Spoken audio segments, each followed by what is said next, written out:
नमस्ते सबैजनालाई मेरो ज्ञान मन्त्र युट्युब च्यानलमा एसवाई प्यानल नेपाल लिमिटेडले अर्को सप्ताह कार्तिक 19 गतेदेखि सर्वसाधारण लगानीकर्ताहरूको लागि अथवा जेनरल पब्लिकहरूको लागि यसले आफ्नो आइपिओ जारी गर्नेवाला छ।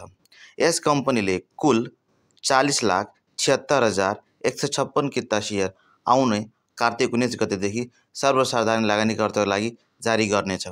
यस कम्पनीको आइपिओमा न्यूनतम 10 किताका लागि आवेदन दिनुपर्नेछ भने अधिकतममा 50,000 किताका लागि आवेदन दिन सकिनेछ। निष्कासन बन्द छिटोमा कार्तिक 23 गते हुनेछ भने ढिलोमा मङ्सिर 3 गते हुनेछ। यस कम्पनीको आइपिओ निष्कासनको लागि गराएको रेटिङमा इक्रा नेपालले कम्पनीलाई इक्रा एनपिसिओ रेटिङ BB प्रदान गरेको छ।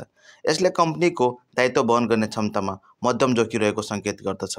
यस कम्पनीको आइपिओको सेयर निष्कासन तथा बिक्री प्रबन्धकको रूपमा प्रभु क्यापिटल लिमिटेड रहेको छ। त साथीहरू, यो थियो जानकारी तपाईँको एसवाई प्यानल नेपाल लिमिटेडको जेनरल पब्लिकको आइपिओको, जुन कि अर्को सप्ताह कार्तिक 19 गतेदेखि जारी हुँदैछ।